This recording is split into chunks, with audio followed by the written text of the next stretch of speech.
നിരന്തരമായി വണ്ടി കൊണ്ടിരിക്കുന്നവരുടെ പേരിൽ നടപടി വരും.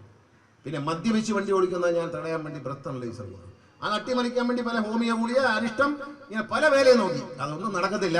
ആ അരിഷ്ടമൊന്നും ഇനി എടുക്കത്തില്ല. അത്ര ഹോമിയോ മരുന്ന് കഴിക്കണ്ട. ഇവിടെ എല്ലായിടത്തും സർക്കാർ സൗജന്യമായി PHSC നടത്തുന്നുണ്ട്. അവിടെ പോയി വല്ല പാരാസെറ്റമോളും വാങ്ങിച്ച് കഴിച്ചാൽ മതി.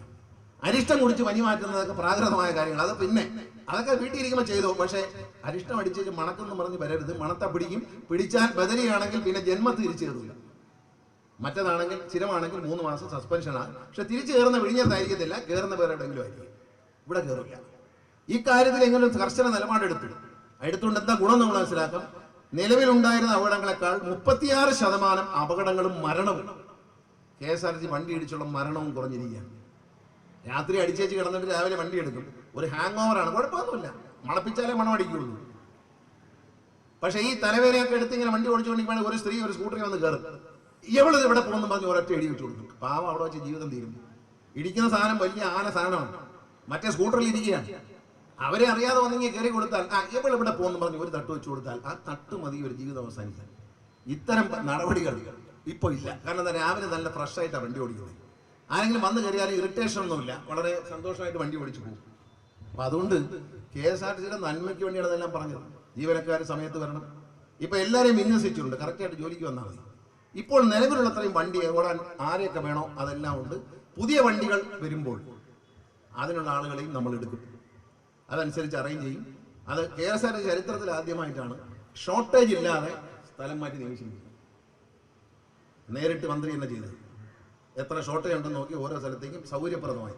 ഏറ്റവും അടുത്ത് വിഴിഞ്ഞത്തുള്ള ആളിന് വിഴിഞ്ഞത്ത് കൊടുത്തേക്കാൻ പറ്റും. ഏറ്റവും അടുത്ത് കൊടുക്കുക. കാരണം അവർക്ക് അസൗകര്യം ഉണ്ടാകാതെ ജീവനക്കാരെ പ്ലേസ് ചെയ്യുക എന്നുള്ളതാണ്. പരമാവധി ജീവനക്കാർക്ക് ഗുണമുള്ള രീതിയിൽ തരാം. ഞാനൊരു തൊഴിലാളി നേതാവായിരുന്ന ഒരാളുടെ മകനാണ്. എനിക്ക് പണ്ടും തൊഴിലാളിയോട് സ്നേഹമാണ്. പണ്ടും ഞാൻ മന്ത്രിയായിരുന്നു KSRTC. അന്ന് ഞാൻ UDF-ലായിരുന്നു. അന്ന് CITU അടക്കമുള്ള എല്ലാ ട്രേഡ് യൂണിയനും എന്നോട് സ്നേഹത്തോടെ സഹകരിച്ചു വന്നു. അന്ന് വലിയ മാറ്റങ്ങൾ നമുക്ക് ഉണ്ടാക്കാൻ പറ്റി. ഇന്നും അത് തന്നെയാണ് സ്ഥിതി. എന്നെ ഒരു ശത്രുവായിട്ട് കാണണ്ട. ജീവനക്കാർക്ക് ദോഷം വരുന്ന, നിങ്ങളുടെ കഞ്ഞിയിൽ പാറ്റിയിടുന്ന ഒരു കാര്യവും ഞാൻ ചെയ്യില്ല. ആ ഭയം നിങ്ങൾക്ക് വേണ്ട. ആര് നിങ്ങളെ പേടിപ്പെടുത്തിയാലും നിങ്ങൾ പേടിക്കണ്ട. മൂന്നാറിൽ വണ്ടി കൊണ്ടുപോയില്ലെന്ന് ചിലരൊക്കെ പറഞ്ഞു. അയാൾ തൂർത്ത്. എനിക്കറിയാം ഇതിന്റെ റിസൾട്ട് എന്താണെന്ന്. ഇതിന്റെ റിസൾട്ട് എന്താണെന്ന് എനിക്കറിയാം. ആ റിസൾട്ട് നോക്കി തന്നെ വണ്ടി ഉണ്ടാക്കിയത്. പാപ്പനംകോട് വണ്ടി പണിയുമ്പോൾ എനിക്കറിയാം ഇത്ര രൂപ വെച്ച് കിട്ടും, ഇന്ന രീതി പോകുന്നു. അത് മനസ്സിലാക്കി തന്നെ ചെയ്യുന്നത്. ആധുനിക സാങ്കേതിക വിദ്യയിലേക്ക് നമ്മൾ മാറും. ടിക്കറ്റിംഗ് സംവിധാനങ്ങളെല്ലാം മാറുന്നതോടി വലിയ മാറ്റം ഉണ്ടാകും. അതോടൊപ്പം ഈ ഗൂഗിൾ പേക്ക് വരുന്നതോടെ ആൾ കൂടുതൽ പേ ചെയ്യാൻ തയ്യാറാണ്. പിന്നെ കണ്ടക്ടർക്ക് ഒരു ഗുണങ്ങളുണ്ട്. ബാക്കി കൊടുത്തില്ലെന്ന് പറഞ്ഞ് സസ്പെൻഷൻ വരുന്നില്ല. പിന്നെ പുതിയൊരു പരിഷ്കാരമല്ല, പഴയ പരിഷ്കാരത്തെ പൊടി തട്ടിയെടുത്തിരിക്കുകയാണ്. ബസ്സിൽ പരിശോധന ഉണ്ടായിരുന്നില്ല. ഇപ്പം എല്ലാ ട്രേഡ് യൂണിയൻ നേതാക്കളും എന്നെ കാണുമ്പോൾ പറയും, ഇൻസ്പെക്ടർമാരെ വെച്ച് പരമാവധി വണ്ടി പരിശോധിക്കാം, നമുക്ക് ഗുണം കിട്ടും എന്നവർ പറഞ്ഞു. അവർ പറഞ്ഞ ആശയം ഞാനങ്ങ് സ്വീകരിച്ചു.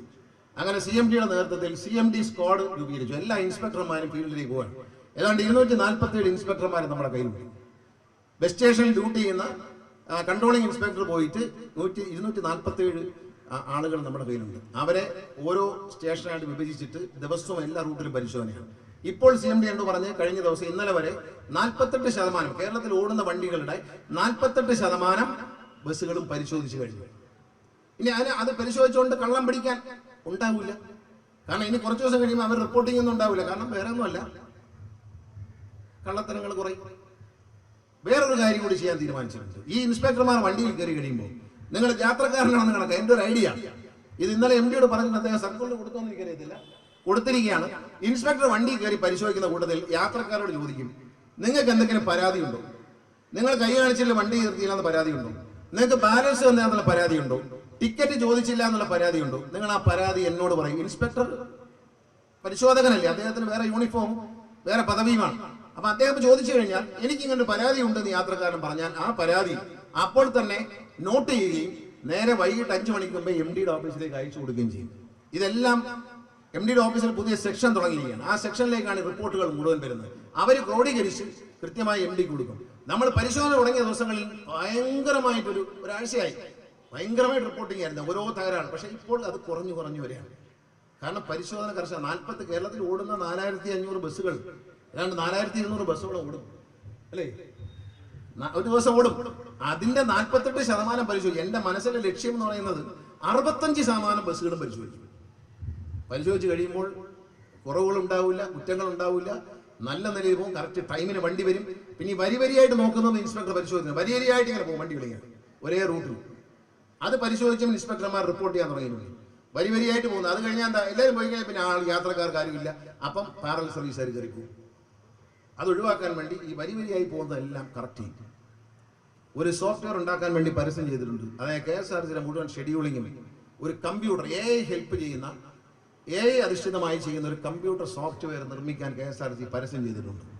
അത് ഇന്ത്യയിൽ ആദ്യമായി അങ്ങനെ സംവിധാനം ഏർപ്പെടുത്താൻ പോകണം. അതായത് മനുഷ്യനല്ല, ഇനി KSRTCയുടെ ഷെഡ്യൂളുകൾ പരസ്പരം വരിയായിട്ട് പോകാതെ കൃത്യസമയത്ത് പോകുന്ന ഒരു ഷെഡ്യൂളിംഗ് സംവിധാനം ഉണ്ടാക്കാനാണ് പ്ലാൻ ചെയ്തിരിക്കുന്നത്. അതിനുവേണ്ടിയാണ് പരസ്യം ചെയ്തിരിക്കുന്നത്. ഇന്ത്യയിൽ ആദ്യമായിട്ടായിരിക്കും ഒരു ട്രാൻസ്പോർട്ട് കോർപ്പറേഷൻ അത്തരത്തിലുള്ള സോഫ്റ്റ്വെയർ പരീക്ഷിക്കാൻ പോകുന്നത്.